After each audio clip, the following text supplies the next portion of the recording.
Muy bien, vamos a continuar entonces en esta mañana con el estudio del libro de Levítico. Quería traer a colación un dicho o una frase, no sé si todos la conocen, que dice: la intención es lo que cuenta, o la intención es lo que vale. ¿La escucharon? ¿Sí?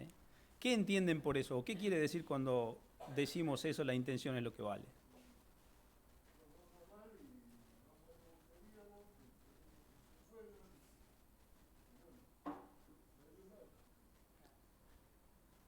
Sería, digamos, algo, una excusa, ¿puede ser?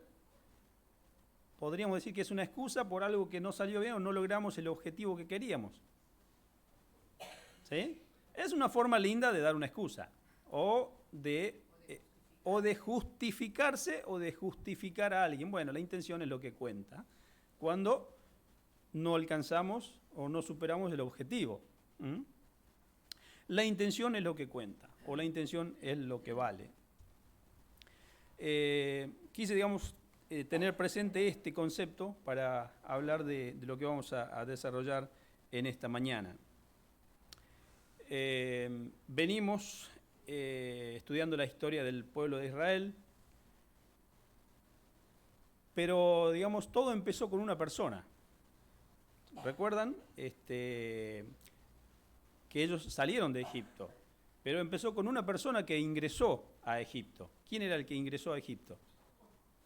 José, ¿sí? Una sola persona. Después ingresó una familia, la familia de José. Y después de 400 años salió un pueblo, ¿sí? Y por eso es que cuando salió ese pueblo, Dios tuvo que darles una ley. Porque todo pueblo tiene que regirse, ¿sí? O tiene que estar más o menos, tienen que ir todos en el mismo sentido, tener, digamos, un sentido como pueblo. No es lo mismo guiar o convencer o dirigir una persona, ¿sí? O una familia, ya es un poquito más complicado, porque los papás quieren una cosa, los hijos quieren una cosa, un hijo quiere una cosa, el otro hijo quiere otra, y es imposible hasta a veces ponernos de acuerdo para dónde vamos a ir de vacaciones. ¿Mm? Imagínense en un pueblo. Entonces, por eso es que Dios les tuvo que dar la ley, que es lo que estuvimos viendo en el Éxodo. Ahora yo les pregunto, y un poco de esto también estuvimos en la alabanza en esta mañana, ¿cuál era el objetivo de los 10 mandamientos o de la ley que Dios le dio al pueblo de Israel? ¿Para obedecer? Para honrar a Dios, para obedecer. ¿Mm? ¿Perdón? Mostrar que no se puede. Vamos por ahí, ¿sí? Dicen Romanos, que cuando sobreabundó la gracia, abundó más el pecado, como que se hizo evidente el pecado, ¿sí? Yo diría que la ley para nosotros es como el PCR. ¿Cuántos conocen el PCR? Los que tuvieron que viajar, ¿sí? Nos teníamos que hacer un PCR. ¿Qué era el PCR? ¿Nos sanaba o nos guardaba del COVID? No, simplemente, digamos, dejaba patente si estabas o no infectado. Recuerdo que cuando me tuve que hacer el PCR, acá ni lo sentí, ni me enteré, ¿sí? Un poquito acá, me parece que lo hizo inalámbrico, ¿no? Así, listo, ya está, ¿no? Y salió. Pero cuando tenía que regresar de Bolivia, me parece que el enfermero pensó que el test tenía que ver, a ver si tenía los pensamientos infectados, ¿no? Porque me metió hasta allá. Pero el PCR era eso, la función era, digamos, detectar si estabas infectado o no. Esa es la función, según Romanos, de la ley de Dios, ¿sí? Que deja patente que somos pecadores o que estábamos infectados con la enfermedad del pecado. Pero aparte de todo eso, la ley, en realidad, la función de la ley en ese momento era darse a conocer Dios a través de la ley. Es lo que nos comentaba hoy Charlie, ¿sí? Que a través de la ley conocemos a Dios. ¿Cómo conoces vos a una persona? O cuando querés conocer a una persona, lo primero que querés es hablar y charlar y le preguntas qué te gusta, qué no te gusta, ¿Qué quieres hacer? ¿Sí? ¿Qué podemos hacer juntos? ¿Qué no te gusta que yo haga? Entonces, cuando Dios se revela a su pueblo, les da los 10 mandamientos, les da la ley, en esa ley está reflejando su esencia, está reflejando lo que Dios es. Dios, a través de conocer la ley de Dios, conocemos que Dios es puro, que Él es apartado de toda la malicia, de todo lo malo, que Dios no puede pecar, y todas las cosas que conocemos de Dios, la conocemos si es que estudiamos la ley o sus 10 mandamientos. Entonces, en primer lugar, la ley nos sirve para conocer a Dios, ¿sí? Eso es lo que estuvimos estudiando en el libro del Éxodo. Pero ahora estamos en Levítico.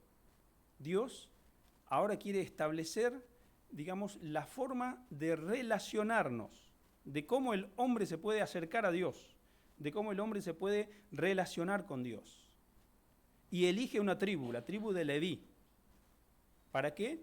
Para de esa tribu elegir los sacerdotes, los levitas, digamos que de la tribu de Leví salen los levitas, pero en realidad hoy en día un levita lo entendemos como una función, ¿sí? Porque era de esa tribu, los levitas, los sacerdotes y también el sumo sacerdote. Entonces, en esta mañana quiero que nosotros podamos estar pensando que el libro de Levítico fue escrito entonces para la tribu de Leví, porque de esa tribu tenían que salir los sacerdotes y el sumo sacerdote. Pero si nosotros ninguno de acá somos levitas o no somos de la tribu de Leví, ¿sí? Somos bolivianos, venezolanos, argentinos, ¿sí? ¿Por qué tenemos que entonces nosotros leer este libro que es un poco denso, aburrido, repetitivo, que muchas cosas no entendemos? Vamos a 1 Pedro, en el Nuevo Testamento, que ahora sí, esto sí ya entendemos un poco mejor. 1 Pedro capítulo 2.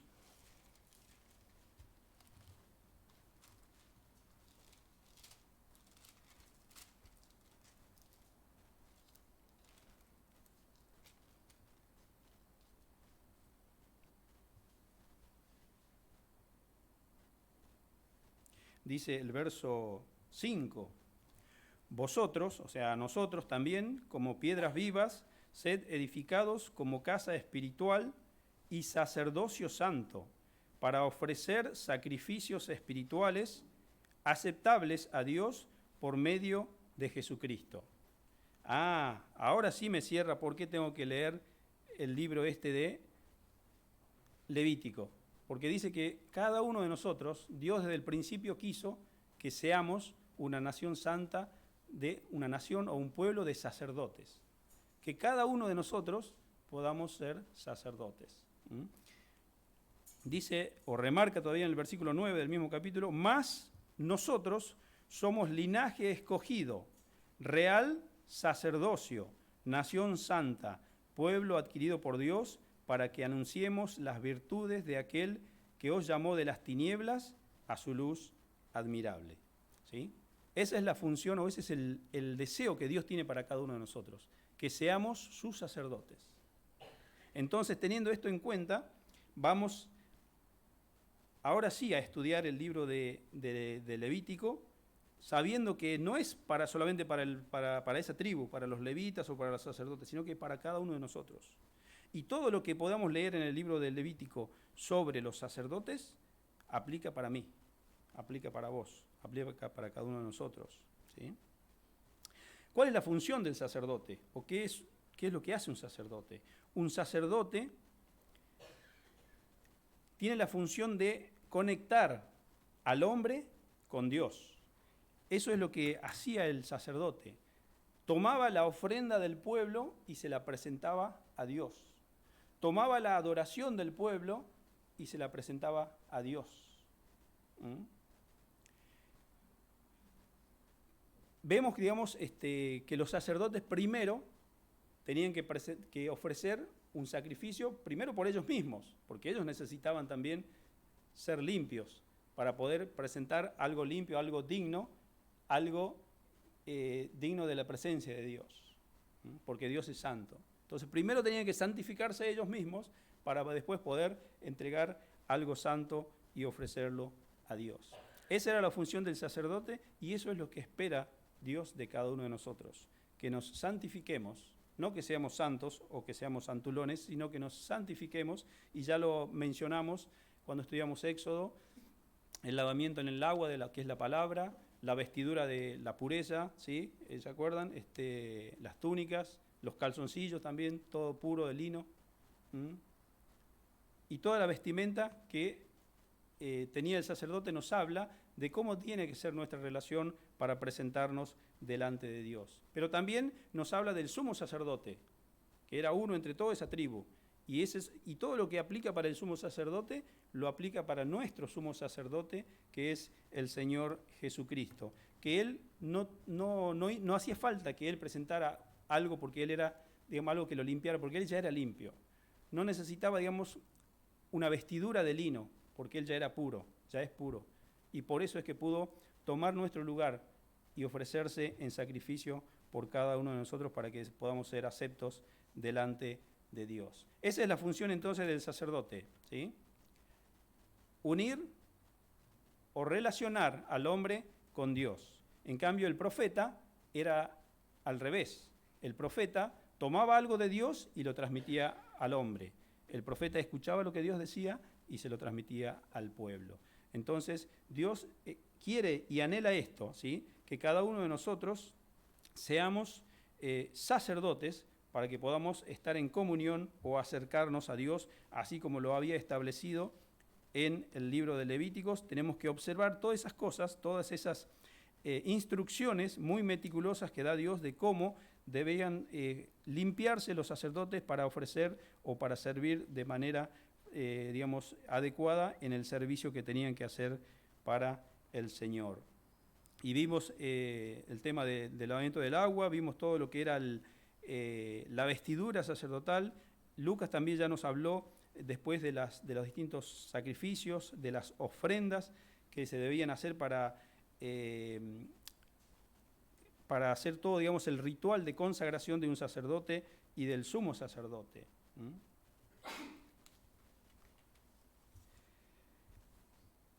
Veamos lo que nos dice en Hebreos también, para que nos da un poco más de luz sobre el libro que estamos estudiando. Hebreos, capítulo 4.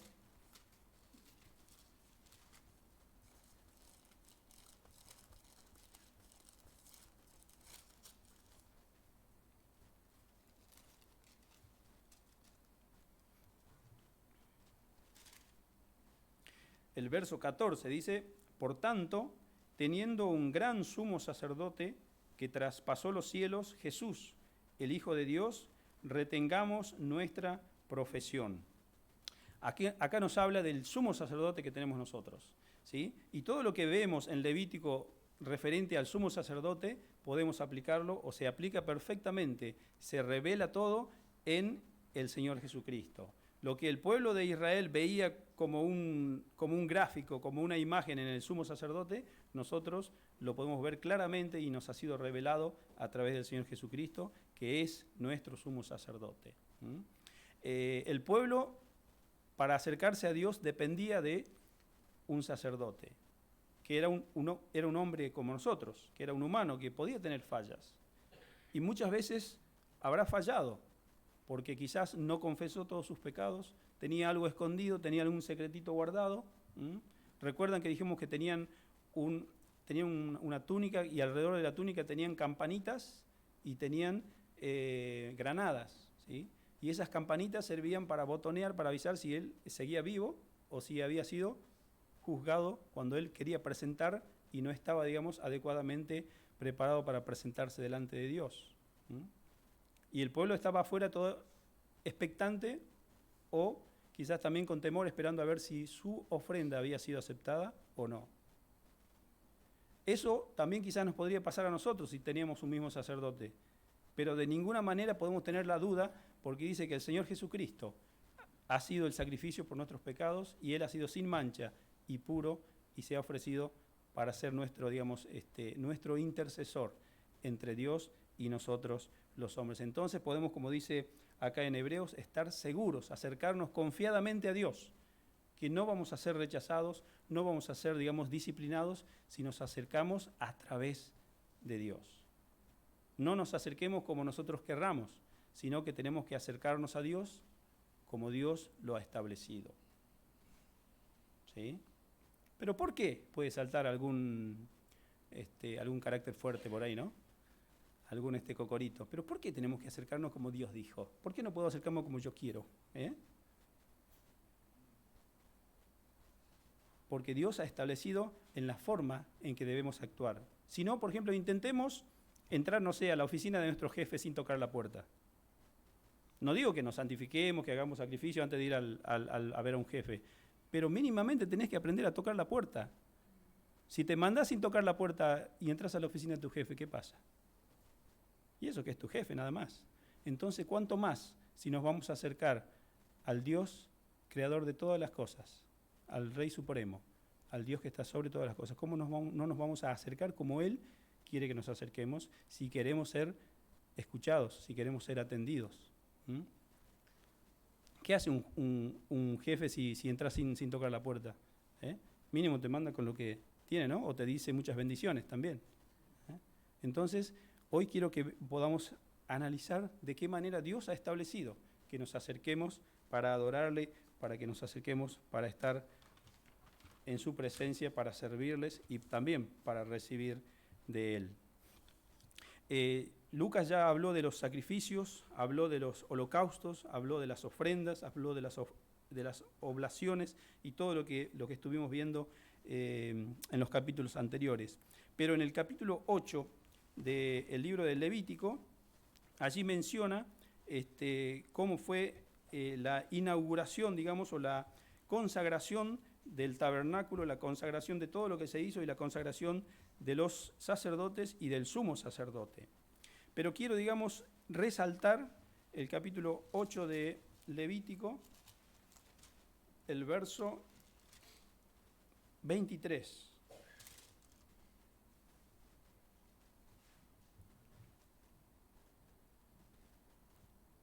Dice, después hizo que trajeran el otro carnero, el carnero de las consagraciones, y Aarón y sus hijos pusieron sus manos sobre la cabeza del carnero, y lo degolló, y tomó Moisés de la sangre, y la puso sobre el lóbulo de la oreja derecha de Aarón, sobre el dedo pulgar de su mano derecha, y sobre el dedo pulgar de su pie derecho.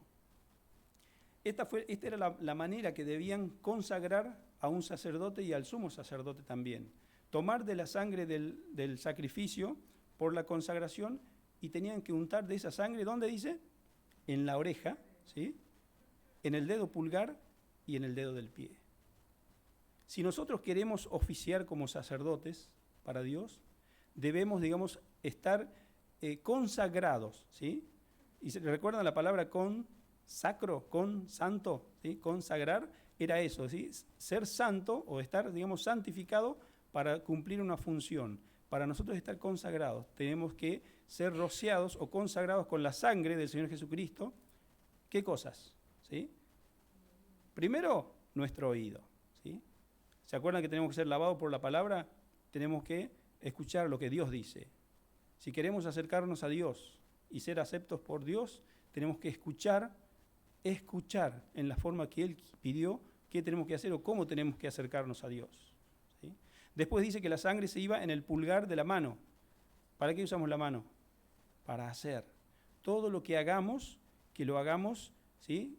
Consagrados por la sangre del Señor Jesucristo. Que nuestro hacer diario esté, ¿sí? Santificado por el sacrificio del Señor Jesucristo. Y también se ungía el dedo gordo, el dedo pulgar del pie. ¿A dónde vamos? ¿Qué es lo que hacemos? ¿Para dónde caminamos? ¿Cuál es nuestro diario caminar? Que esté, digamos, también ungido por la sangre del Señor Jesucristo. Esa era la forma de consagrar al sacerdote y también al sumo sacerdote. Debían estar consagrados en todo lo que oían, ¿sí? Todo lo que hacían y todo lo que caminaban tenían que estar ungidos por la sangre de la consagración.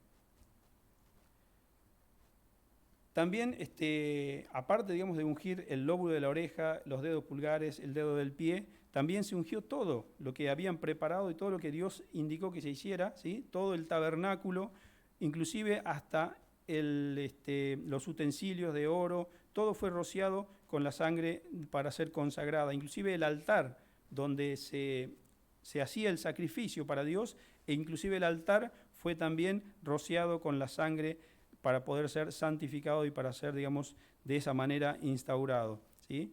Porque ni el altar siquiera tenía valor si no estaba la sangre del Cordero. Así tampoco ni la cruz de Cristo, ni la cruz tiene valor si no fuera la cruz de Cristo, ¿sí?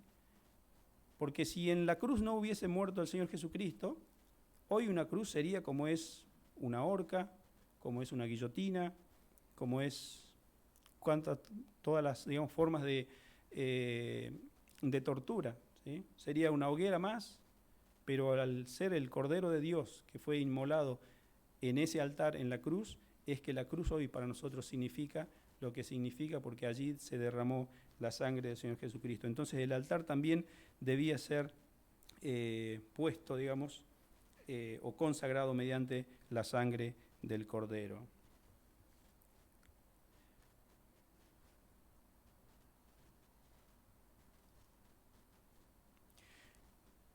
Vemos en Levítico, después, bueno, como el capítulo 9 de Levítico habla de cómo, digamos, empezaron a ejercer el oficio de levitas y el oficio de sacerdote y del sumo sacerdote, y termina el capítulo 9, el verso 32.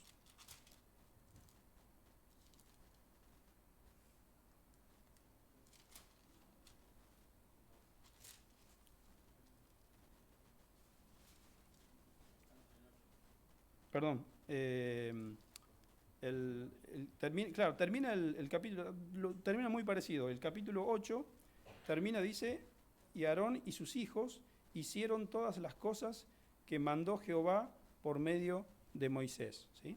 Hicieron toda la presentación, toda la santificación como Dios lo había ordenado. Y el capítulo 9, también el verso 23, perdón, no 32, dice, y entraron Moisés y Aarón en el tabernáculo de reunión y salieron y bendijeron al pueblo, y la gloria de Jehová se apareció a todo el pueblo.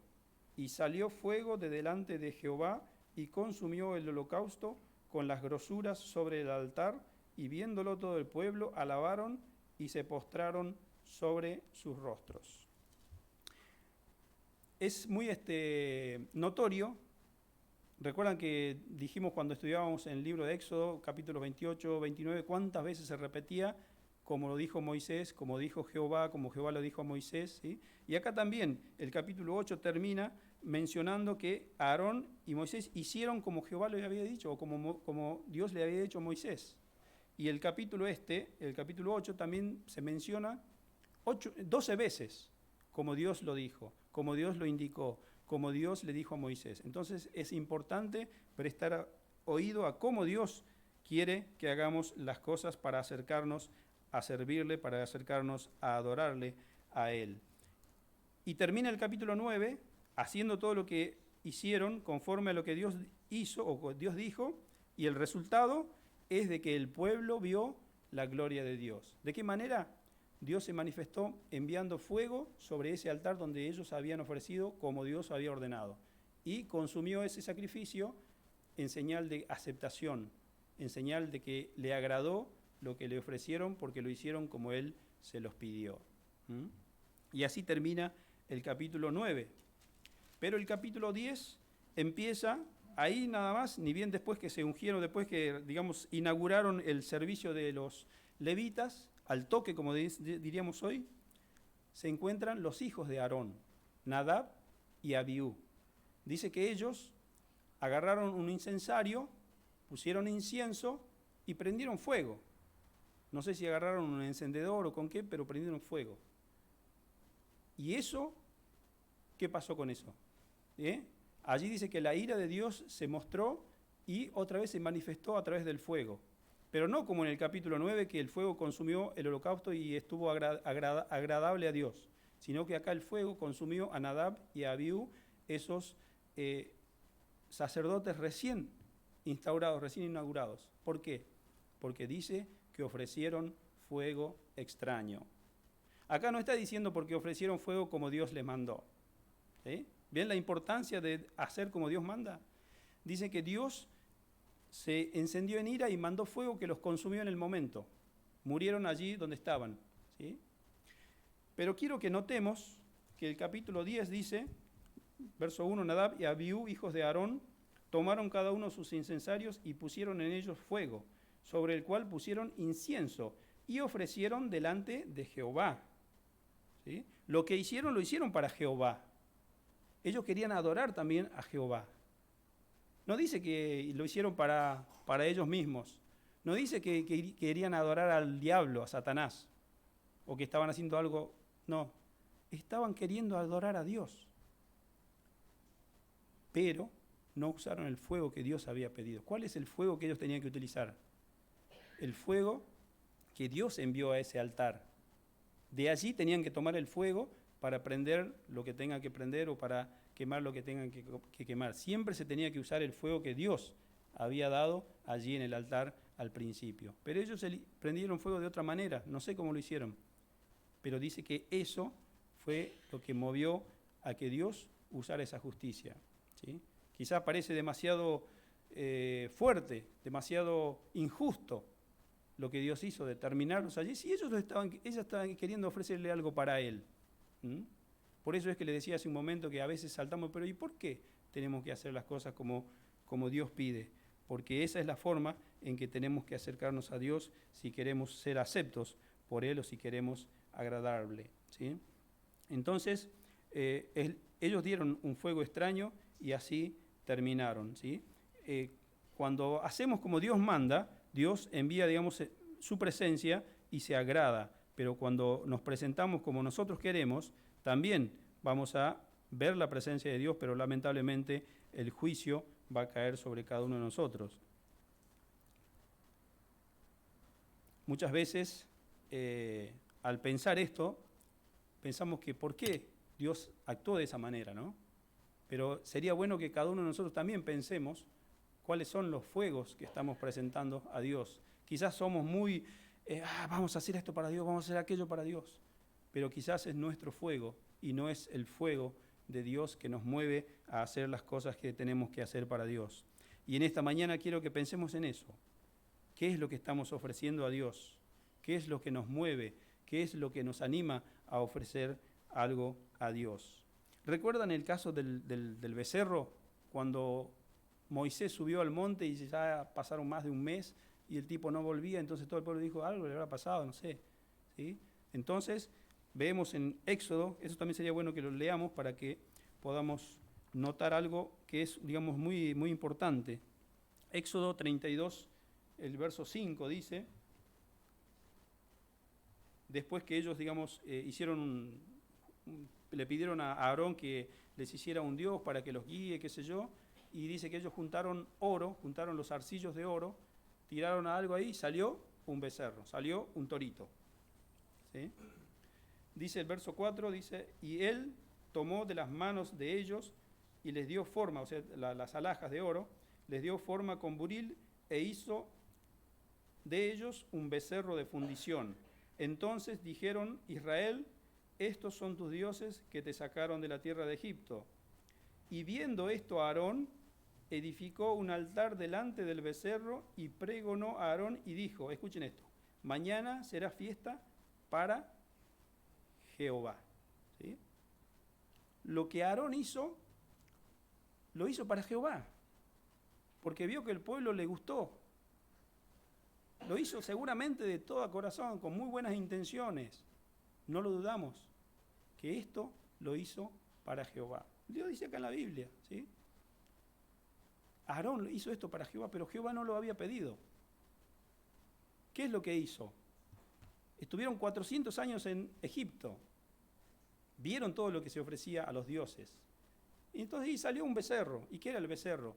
El dios Apis, que ellos vieron durante 400 años, que era uno de los dioses de las deidades de Egipto, que era, digamos, el intercesor entre el gran dios o el dios más grande de los egipcios, que intercedía y les daba, digamos, buena cosecha. Y él tomó eso, ¿sí? Y muchas veces queremos tomar cosas y costumbres de este mundo y ofrecerlas a Dios. Pero no porque Dios las pida, sino porque nosotros queremos ofrecérselas a Jehová, ¿sí? Y puede que sí, que digamos, no, pero en realidad yo no estoy adorando a esto, yo estoy adorando a Dios a través de esto o a través de ella estoy adorando a Dios, ¿sí? Pero Dios no pidió eso. Entonces, prestemos oído a lo que Dios nos está pidiendo y de esa forma podamos, digamos, nosotros acercarnos a Dios. Muchas veces ofrecemos algo a Dios y pedimos que Dios lo acepte, pedimos que Dios lo bendiga. Aarón sacó un torito, un apis o un becerro de oro acá, ¿sí? Bueno, pero hay que ver la intención. Mirá, ellos dieron todas sus alhajas de oro, algo valioso, lo dieron para Dios. Y sacarle unas monedas a un judío tiene mucho más mérito, ¿no? Dice que se sacaron todas sus alhajas de oro y salió ese ídolo que quisieron ofrecérselo a Jehová, pero Dios no había pedido eso. ¿Qué es lo que estamos nosotros ofreciendo a Dios cuando nos acercamos a Él? Cada uno de nosotros quizás tenemos algún becerro. ¿Cuáles son las alhajas de oro que estamos ofreciendo a Dios? ¿Sí? Muchas veces lo que traemos a Dios es algo que nosotros creemos que le podemos dar a Dios y queremos que Dios lo bendiga. Analicémonos a nosotros mismos. Muchas veces pedimos y oramos sinceramente, Dios bendice mi trabajo, pero cuando tengo que elegir la profesión que voy a seguir, qué voy a estudiar, de qué voy a trabajar, no lo tengo en cuenta en Dios, ¿sí? Y busco a ver qué es lo que tiene más estatus, qué es lo que se ve mejor, qué es lo que tiene más renombre. No, yo quiero ser doc, cosas así. O por lo que, no sé, cosas así, pero Dios no está en las decisiones importantes y después queremos que Dios bendiga las decisiones que hemos tomado. Ese puede ser alguno quizás de nuestros becerros. Dios bendice mi familia, ¿sí? Pero yo no hago las cosas que Dios pide que yo haga para orientar, para guiar a mi familia. Y después quiero que Dios bendiga a mi familia. Muchas veces pedimos, a veces, no sé, Dios bendice mi matrimonio. Y no lo tengo a Dios en cuenta cuando estoy, o cuando quiero elegir mi cónyuge, mi noviazgo. Entonces, veamos qué estamos ofreciendo a Dios. O inclusive en el día de hoy, que está muy de moda en el mundo, queremos que Dios bendiga mi matrimonio y resulta que vienen al altar 2 varones. O vienen 2 mujeres a pedir la bendición de Dios. Bueno, pero mirá, están pidiendo la bendición de Dios. Está todo al revés. Los homosexuales quieren pedir la bendición de Dios y a los héteros le dicen, no te cases, eso está pasado de moda, eso es antiguo. ¿Qué es lo que estamos ofreciendo a Dios? Cada uno de nosotros en esta mañana analicemos qué es lo que estamos ofreciendo a nuestro Señor. No pasó solamente en esa época ahí con estos levitas, sino que desde el principio Abel ofreció algo que Dios aceptó. ¿Y Caín qué ofreció?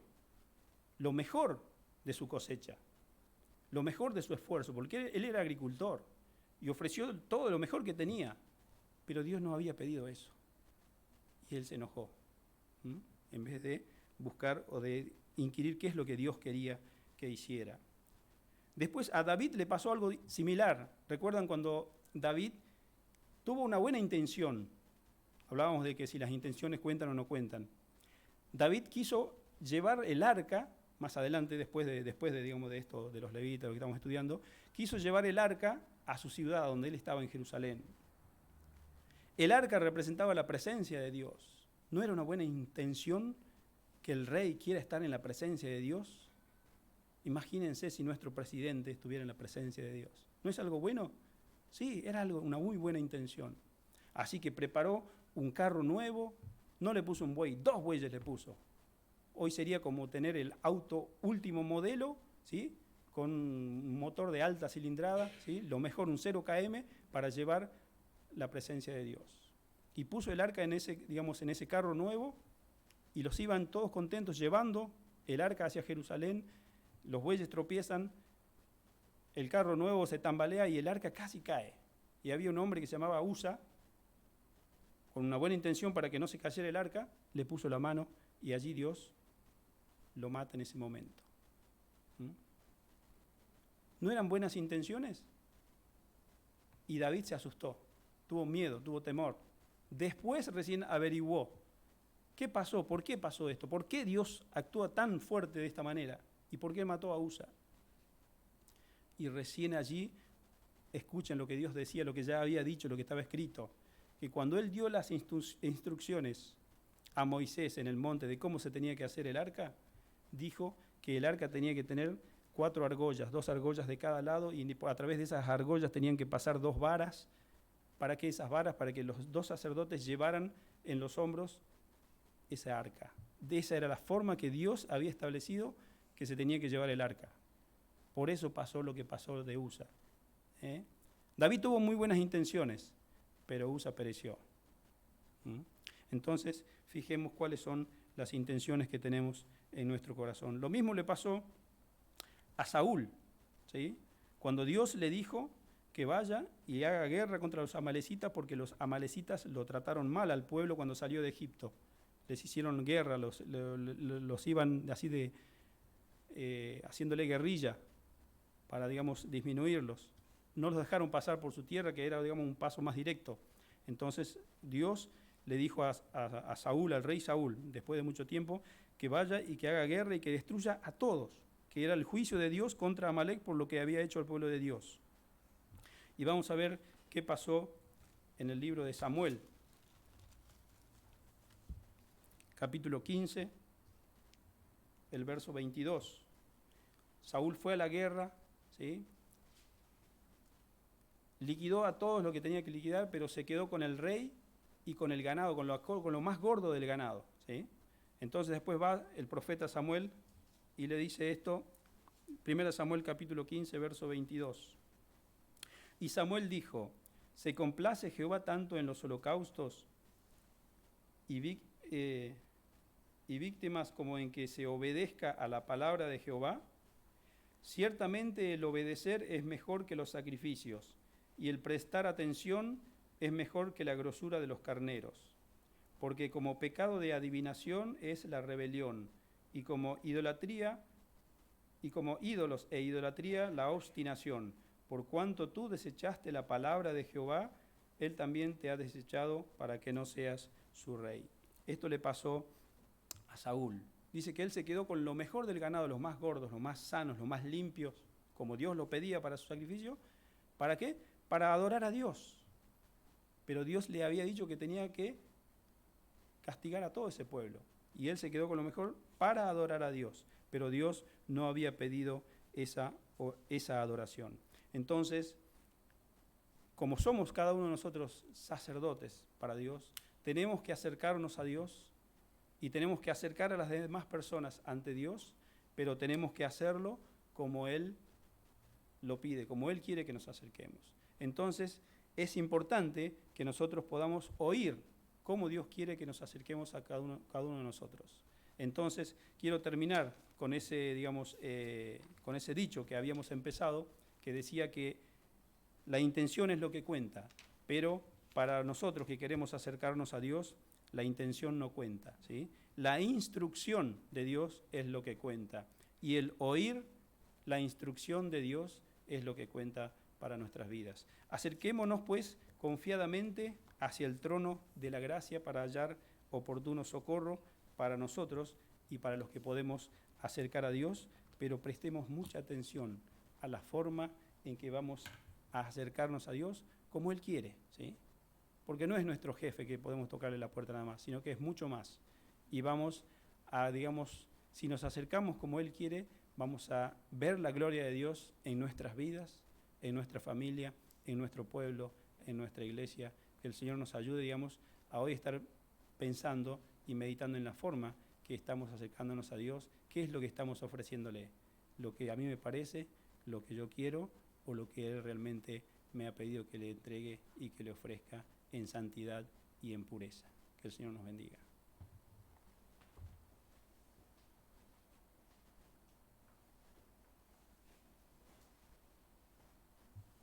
Gracias, Carlitos. Estamos estudiando el libro del Levítico, ¿no? Y esto nos ayuda, entre otras cosas, el tema de la ley y todo esto, a conocer a Dios, ¿no? A conocer a Dios. Y es bueno para nosotros conocer a Dios, para saber cómo acercarnos. Y bueno, qué bueno que lo puedo repetir él, ¿no? Porque de esta forma vamos a ver a Dios, ¿no? A ver la manifestación de Él, su gloria en nuestra vida, en nuestra familia, en nuestra iglesia, ¿no? Así que no dejemos de estudiar, leamos nuestra casa, ¿sí? Acompañemos la lectura, porque acá es imposible leer todo el pasaje completo, ¿sí? Más con los videos que nos va subiendo Edu también. Entonces tenemos recursos como para ir acompañando, ¿no? Entonces tratemos de seguirlo, ¿sí?